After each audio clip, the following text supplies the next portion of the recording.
either had something planned, which is unfortunate, but I did a couple really cool things happen. I talked to Movement Church and Eric Ferguson, and he said, man, that's an awesome idea.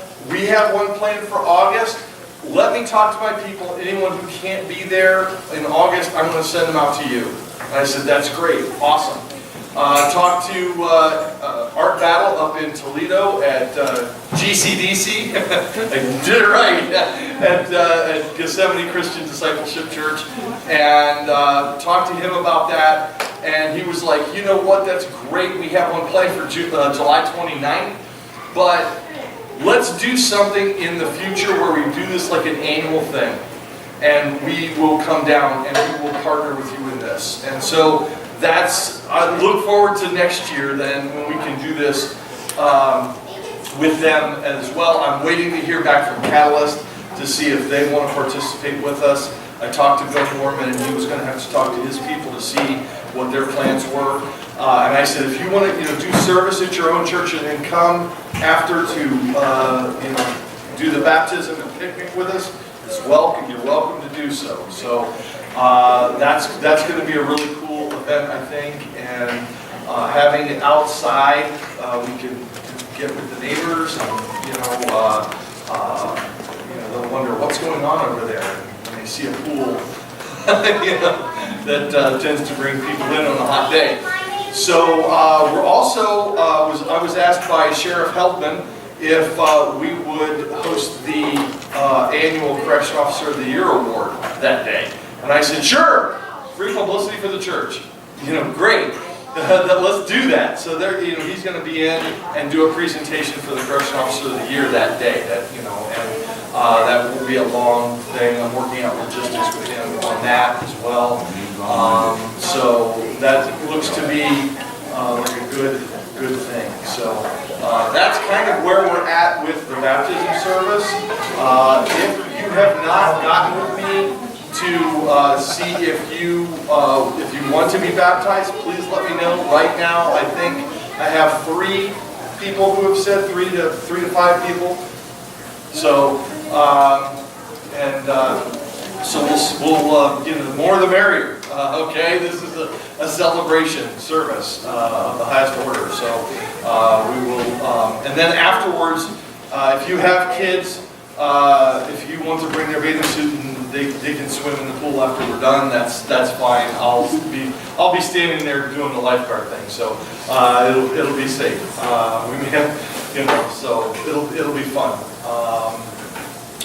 We are still, this month, I want to conclude it by the end of the month, but we still have the green buckets out for the Camp Scholarship Fund. So far, we've raised over $700 for the Camp Scholarship Fund. Our goal was a little over $1,200, so we just got about $550, a little over $550 to go. So the buckets over there by the electronic giving station and over here on that cabinet there. So if you can, it goes 100% to Camp Scholarship. Yeah. That's something we can do all year long, though, right? Yeah, we could do it all year long. I just wanted to do this so we can send it into camp since our camping season is over and we were able to be beneficiaries of the scholarship fund. I wanted to send in that money, like I said, to be good stewards of what we've used to kind of replace that. So that's why the goal is $1,200. And that's why, by the end of this month, that'll be, I think we started it at the end of May. So June and July, if we do that, this is a little over 2 months that we've done. If we can raise that in that time. We had a great week. The first week we had over $400 given, so that was really, really cool. So if we can do that, I would love to bless camp in that way. And then just, if you ask any of the youth that have that went this year or youth that have gone in years past, I mean, it means so much to them that I know several not only went to camp as campers, but go back as counselors. So it's something that they invested their time in. So having spent many, many years there as a staffer, I can tell you that it's well worth it. You get close to these kids, it's great. So it's a worthwhile ministry that you actually see immediate, tangible results to what you do. Sometimes it's hard because you don't know whether you're the one planting the seed, one watering the seed, weeding the flower bed, or harvesting the fruit. So, but you can be all of those in 1 week with the same kid. You know, so it is amazing. It's a wonderful, wonderful ministry that we in our conference have been blessed to have that property in Butler to be able to send our kids to. And so, and we had, how many new, 1, 2, 3, I think at least 3 or 4 new campers just from this church. So that's a great, great thing. So I'm very, very happy about that. Last month we started a new tradition by giving away a bear for someone that we had noticed doing some really cool things kind of on their own. Gretchen was a recipient last month, and with the instructions were that during the month of June she was to look for someone she wanted to give the bear to. And she had to add something to the bear that was something of her. So, Gretchen, you want to come on up and...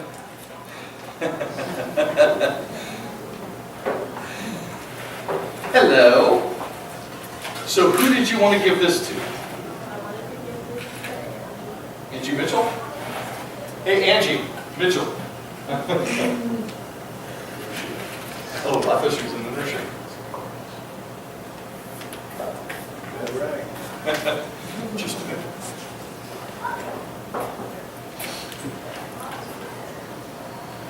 That's what I do. She's like, Your socks don't match. That's on purpose. That's on purpose. Hi, Angie, how are you? Guess what? What? We can embarrass you today. No, I'm kidding, I'm kidding. Gretchen has a presentation for you. She has a present for you.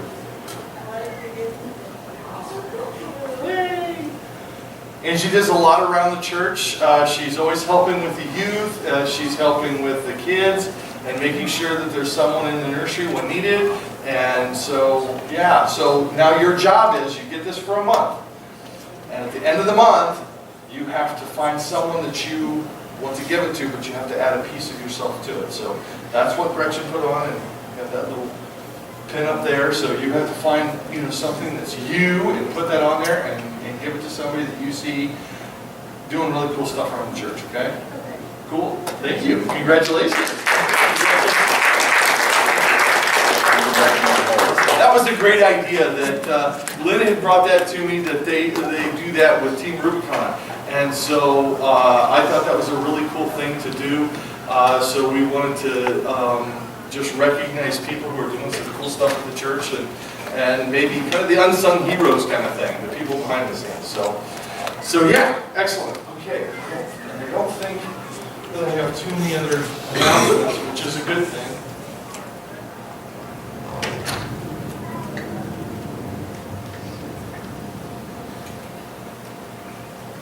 So before I get into the sermon, so Lynn doesn't hit me too hard, I want to welcome all of the people on Facebook watching us today. We've got more and more viewers every week from all over who are watching us and watching the recordings, and just appreciate that. So thank you for watching us. And if you're ever in the neighborhood, 700 Rockwell Avenue, you're more than welcome to come join us.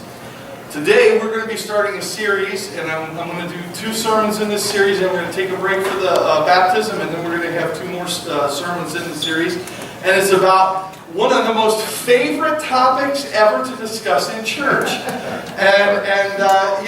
People just all the time, please, Pastor, can you do a stewardship series? Please, Pastor, can you talk about this and that? So when I say stewardship, what comes to mind when you hear stewardship? Money. Money. What else? We need money. Yes, there's always that.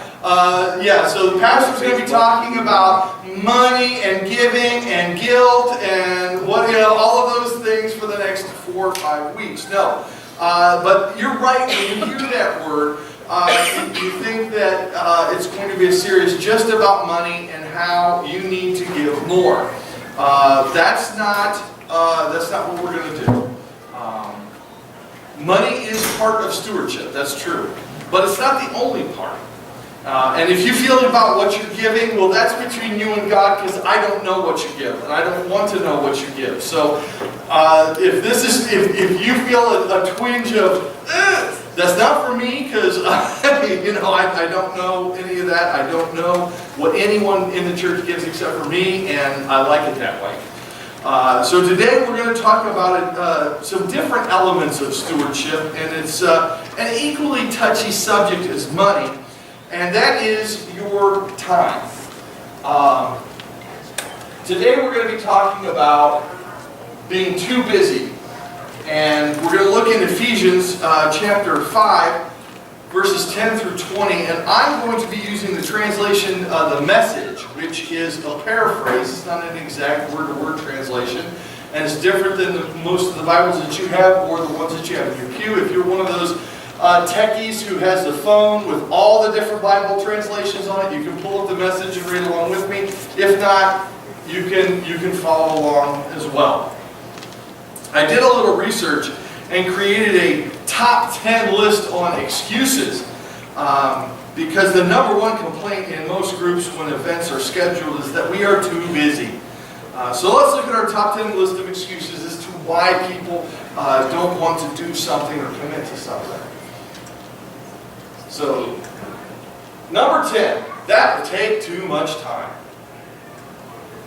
Number 9, better to do nothing than try something new and fail. Number 8, that will never work. Number 7, if we fail, we will be worse off than before. Whoops.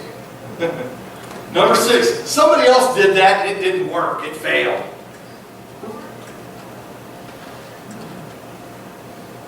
We don't have the money. We don't have the energy. We tried that before and it didn't work. We've never done that before. And the number one excuse, we're too busy. Now those are funny, but believe it or not, those are actual excuses that people used at one time or another. And I believe that I can confess that a few of those excuses are ones that I have heard myself say from time to time. Now let me just say right now from the very start that we're all legitimately busy. If you look at your calendar and how do you spend your time, we are all legitimately busy. And we have trouble juggling events and commitments. But it's a matter of priority, not a matter of laziness in most cases when people say that they're too busy. So let's look at our scripture passage today before we go any further. Ephesians 5, 10 through 20, and I have the translation of The Message on the slides.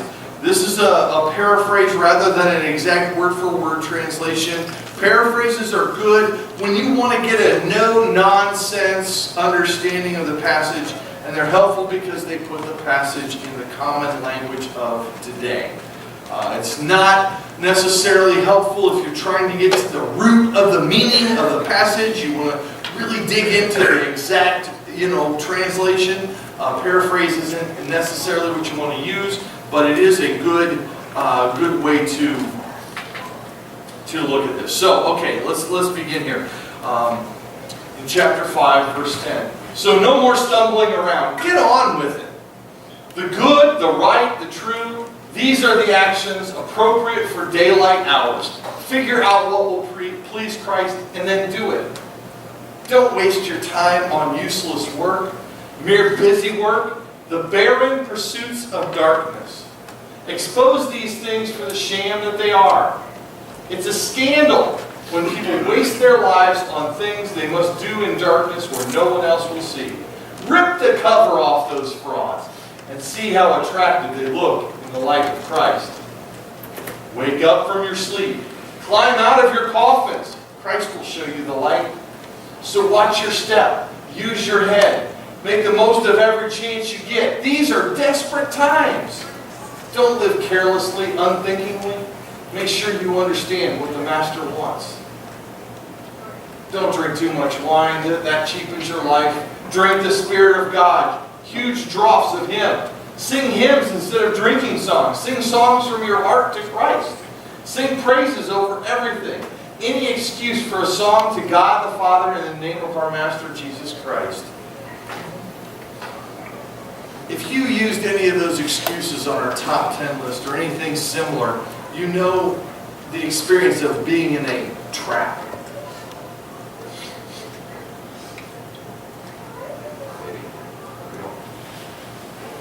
Time, restraints,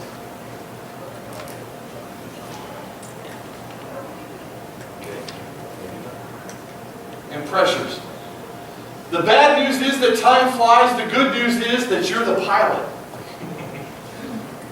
Michael Altshuler said that. And we have to realize that too.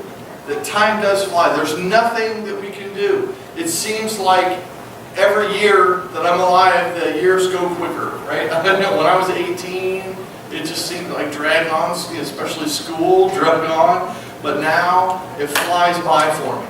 You know, that time when the kids go to school, it flies by. We have no control over that. But we do have control over how we use that time. How the times have changed, though. Stay-at-home moms have become working professionals. 9-to-5 professions have become split shifts, night shifts, and different shifts for spouses, so one is leaving when the other is just getting home. We're in a time warp of bagged lunches, Subway sandwiches, and TV dinners. Breakfast has become a drive-through trend of extra large black or double lattes with cream and poppy seed loaf to take the edge off. As these realities continue to change and evolve, so does the approach we take to life and ministry. The road is quite different for every one of us. We can't decide for each other where our commitment, obligations lie, or what our priorities should be. While we're likely to agree that commitment to God's plan is a priority that we need to have, the interpretation of what that means is quite fluid and not easily measured.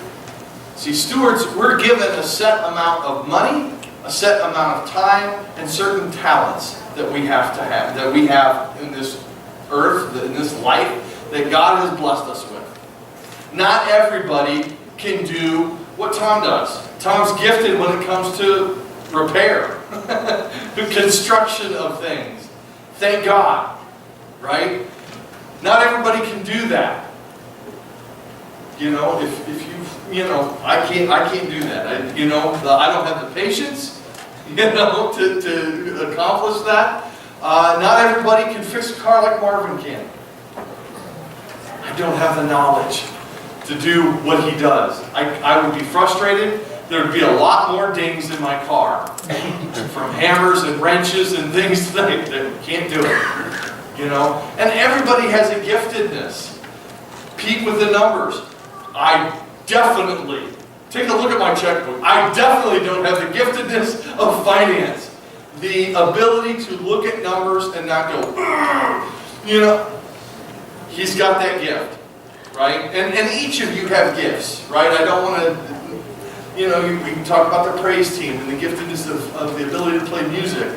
I look at it, I see things on a page. I don't see music. I see, what's all this stuff? Those are notes, Jim. Oh, no, it's okay. That translates how? I should be going up or down with my voice. That's why I stand in the back so you don't hear me sing. I'm trying to be a blessing to you by not being up front. So we all have talents, but we all have time. And we all have finances too. And you know what's cool about that? Is each of those things are different for each and every one of us. I don't have the exact same amount of time on this earth that Ed does. I don't have the exact same talents that Dean or Julie has, or Sandy. I don't have those same talents. I don't have the same finances that maybe somebody else has. Okay? But I have what God has given me, and I have to be a good steward of those things which are in my power to control. I can't be a good steward of your time, your talent, or your treasure, but I can of mine. So each of us has to do that. In previous years, people understood commitment as attending everything that happened at the church. The lines of commitment have shifted, really, today.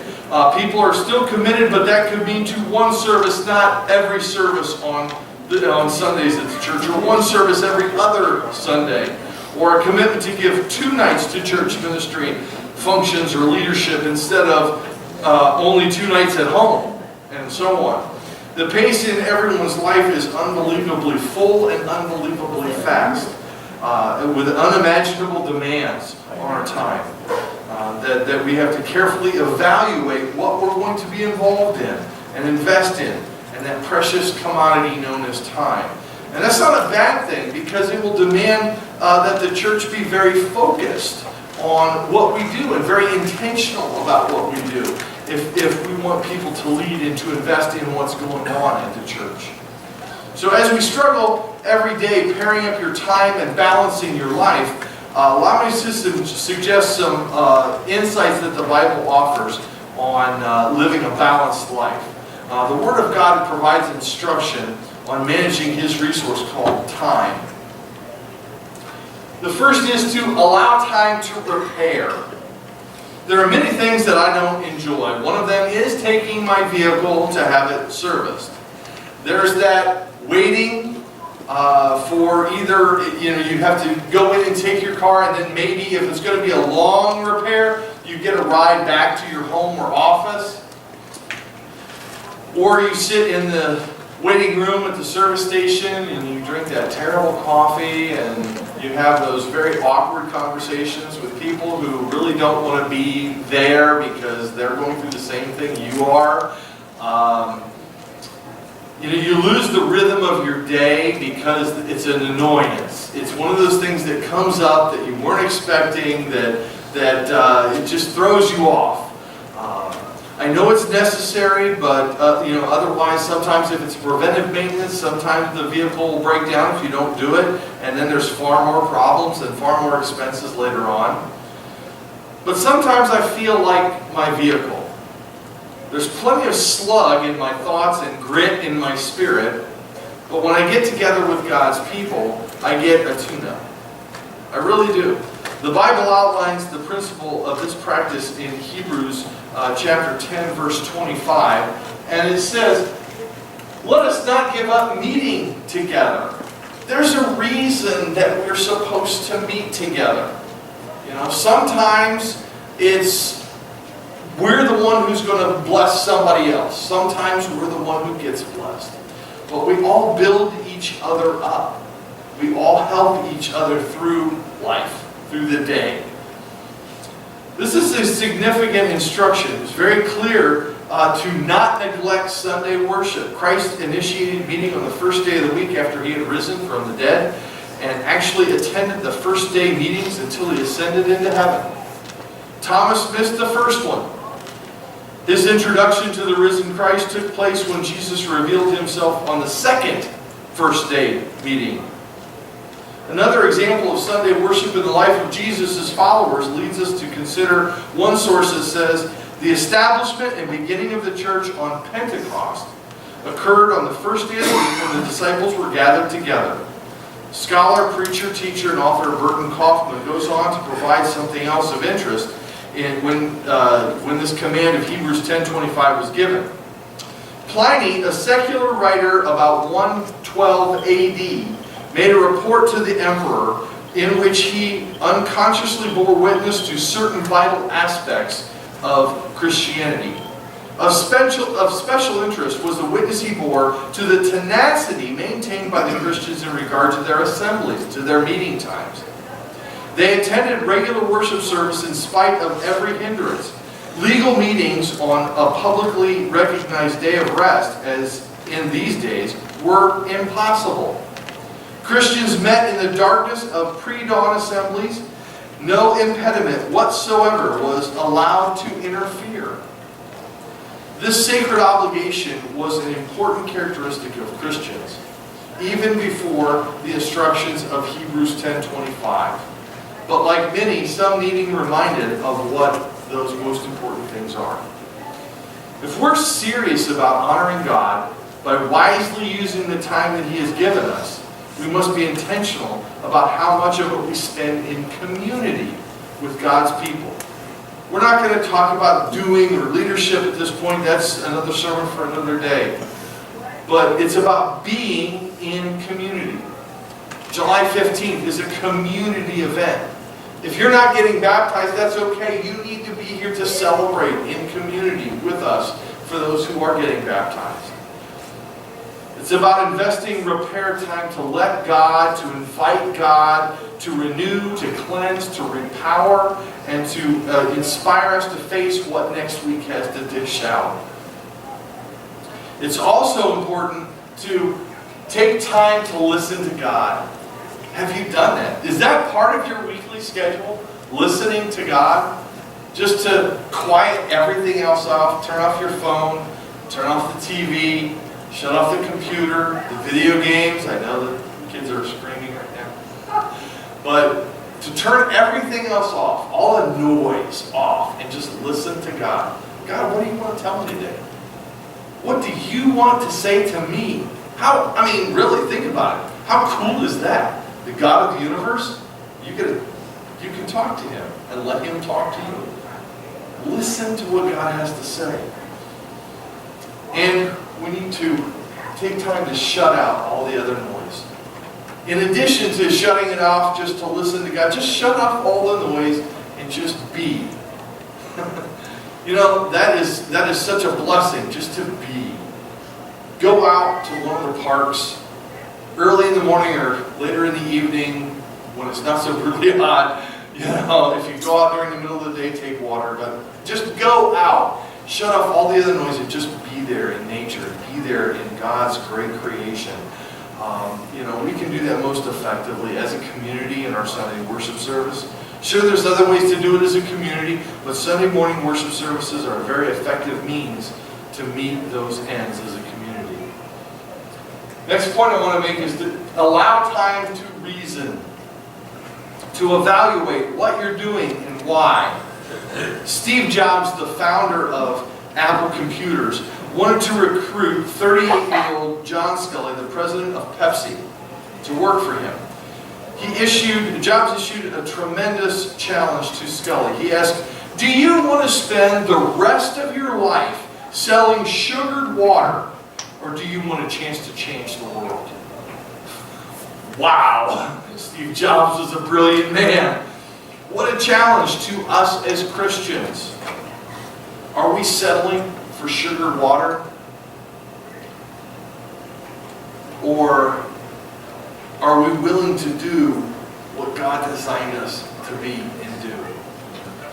There are many people who could share about lost dreams and if I had my time back testimonials.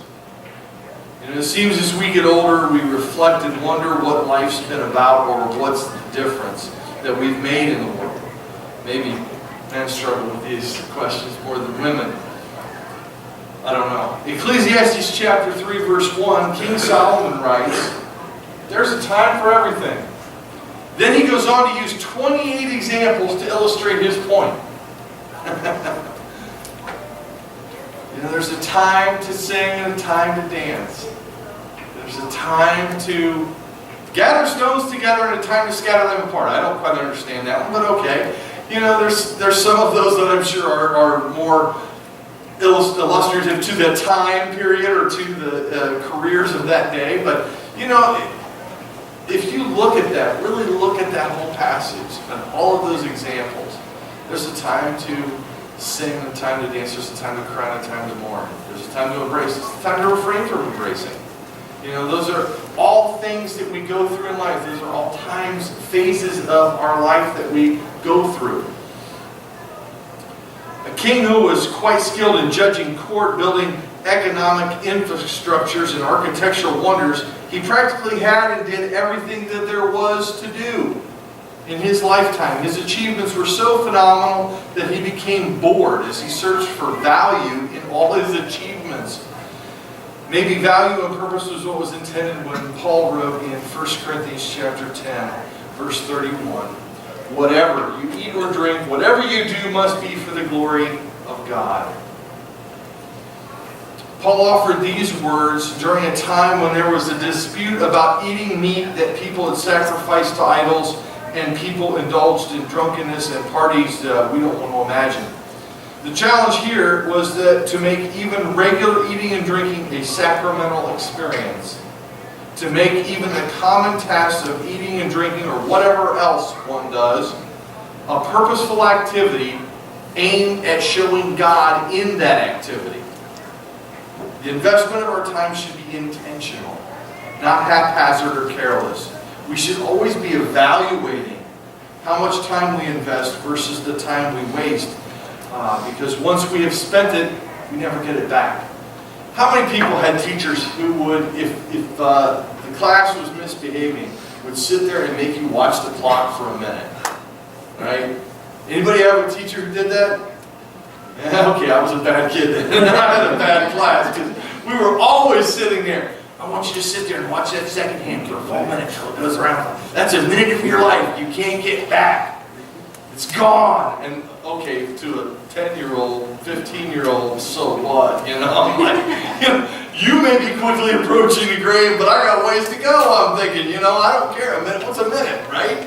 But that was an exercise that the teachers would do to make us consider the time that we use and the time that we waste. Our investment needs to be intentional. Are we spending our lives distributing sugared water, or are we very intentional about changing the world? Because each and every one of us can change the world if we so choose to. When you evaluate your investments of time, how much of it will stand up to God's illuminating light? Next point I want to make here is to allow time to rest.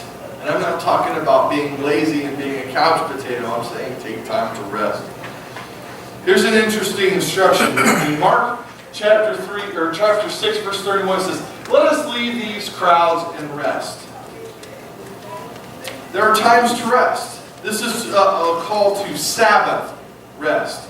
Sabbath rest is not just a particular day or activity. It's not necessarily going to church on Sunday.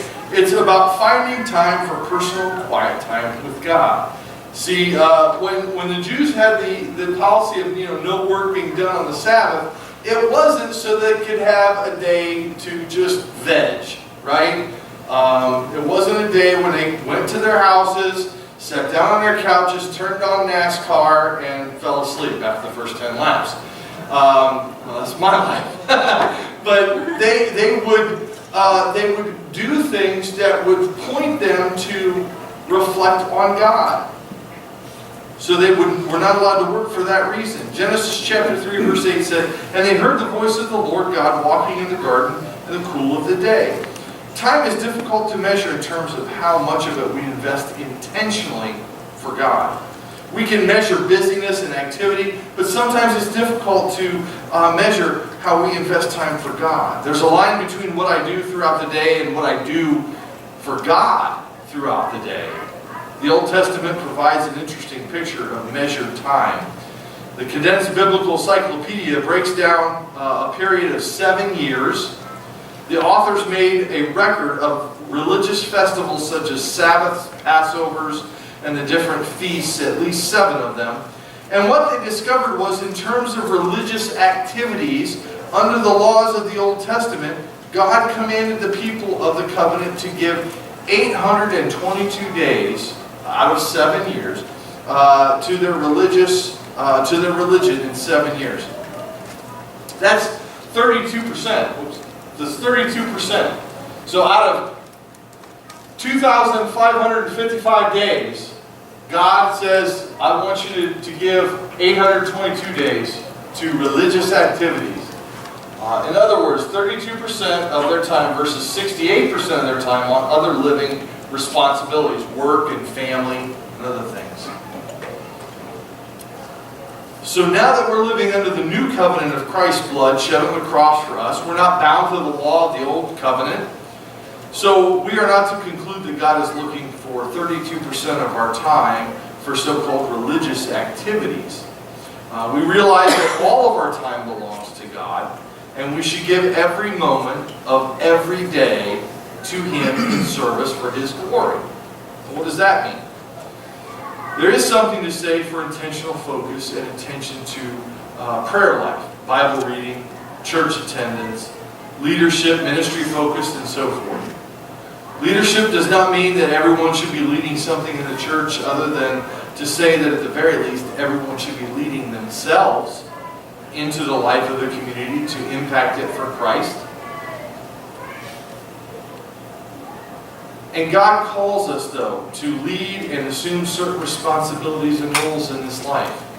Sadly, some people have no life outside the church in which they're associated. Their motto is "Bob till you drop." It's not healthy either. You know, have you known people who are so committed to their church every time the door opens, you know, the pastor shows up for his office hours and they've been sitting there for a half hour waiting for him to get in, and they're always there. They're always at the church doing something, and that's not healthy either. That's not what I want you to think God wants you to use your time for either. The lesson is simple. Lead a balanced life. You know, I can summarize everything I've said so far in this final point. Probably saying, hey, you should just gotten to this earlier.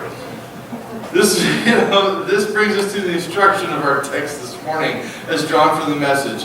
Verse 10 says to figure out what will please Christ and then do it. You know, it's been said that time wasted is existence. Used, it is life. So if you waste time, that's just existing, right? That's just being here. That's just punching your time card, right? For showing up, I was alive today. You know, that's all that is. But time used, that's what life is. You know, and think about it. If you talk to somebody, if you talk to Lynn about the time she spends on Team Rubicon, she's going to recruit you to Team Rubicon. But she's going to tell you how fulfilled she feels in doing that. Talk to anybody who volunteered on the backyard mission trip. You'll hear the same thing. Talk to Emma about the Acts trip. Talk to the kids who worked as camp counselors. You know, Kim was even there last week. You know, and Gretchen was there last week. There's different people who were here. Scott worked on the. Abby was there for Pathfinders. You didn't volunteer at camp this year at the center. I'm kidding. Scott's volunteered numerous years as a counselor at camp. But Scott and Anastasia and Martin, you know what? They started a Bible study on their own without any instruction from me, and they do it via, now, what social media do you use? Is it FaceTime or Skype or what? FaceTime. Okay, so you got to help us old folks out. They do that with Sidney Hamilton down in Louisiana, right? So cool. You know, how are you investing your time? You know, I mean, that's something that's really cool to do. You know, there's a lot of people who help out other people in various forms, not through a ministry of the church or not through a ministry of this church, but they help out in other ways. Ask them how they feel about that time that they've spent. And that's what we call life. God has wired you the way that you are to do something for Him. And I look at that and I go, really? You know, because there's times I'm like, you know, God, I'm the guy that you want to use to do this? Isn't there somebody more qualified? And the only other time that I've ever said that phrase in my life is when Scott was born and the doctor handed me the scalpel to cut the cord. I said, is there someone more qualified? You know, I'm thinking, really, this is my son. Really, you want me with a sharp knife next to a newborn baby? Well, you're not too smart. But I was the guy then, for that. So it worked out. But how much of your time are you spending doing God things? Think about that. That's the question to ask yourself. How much of your time are you spent doing God things? And it can be crazy how God uses you in that regard. It can be something that is an activity that you think has no connection to God, and all of a sudden you're doing ministry. I have an online game that I play. It's a pirate game, right? Okay, that's how much of a nerd I am, right? So I play this pirate game, but everybody on there calls me PJ because they know I'm a pastor. And you would not believe how many private conversations I've gotten into with people from Russia, from Czechoslovakia, from Australia, Ireland, all over the world about God through this stupid game. The only reason I keep playing it is because of those conversations.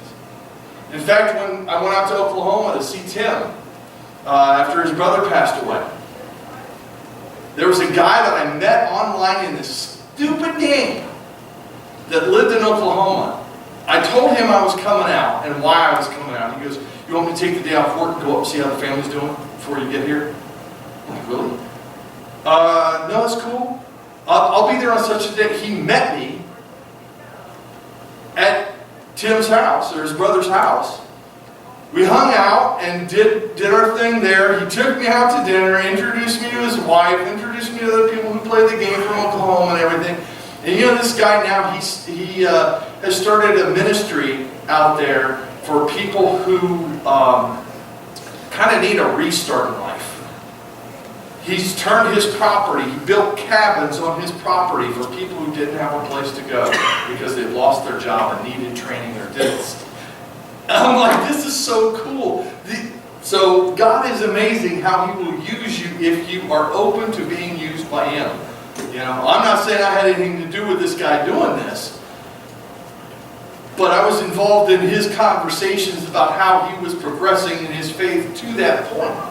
And that was cool, just being part of it, watching God work, just kind of standing there going, "God, you're amazing. I see what you're doing with this guy. This is cool that I get to stand back as a spectator and watch it." God will use that time, even on Facebook games, if you let Him, if you look for those opportunities. So how you use your time wisely. Figure out what will please Christ and then do it. The main ingredient is to figure out the abilities that God gives you. These abilities should reflect the activity and ministry God wants you to do.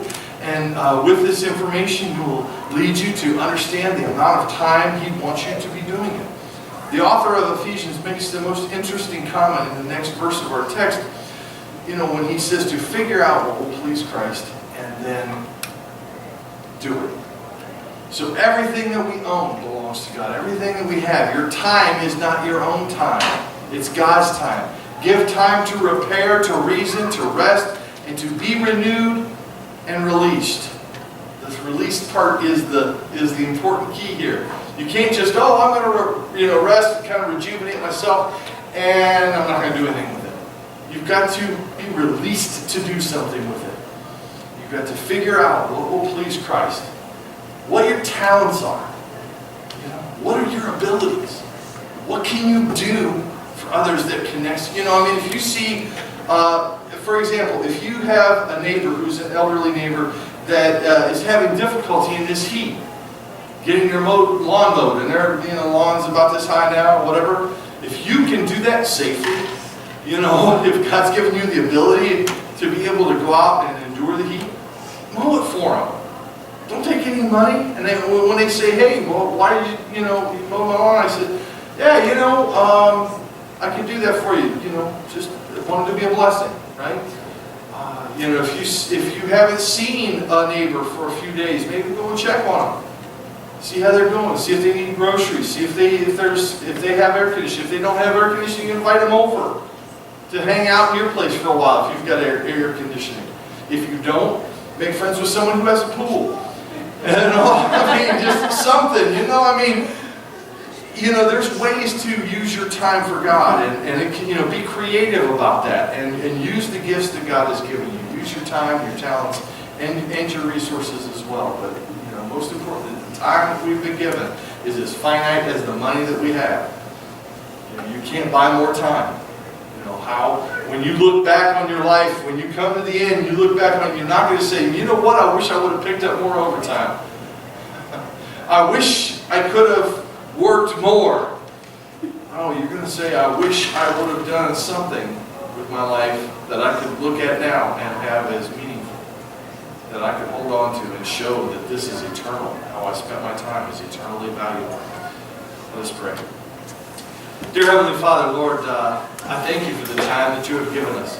I thank you for the treasure and for the talent that you have invested in each and every one of us. Lord, I just pray that you would help us to be good stewards of that, to use that in ministry to you, for you, that you would help us to grow in our abilities, to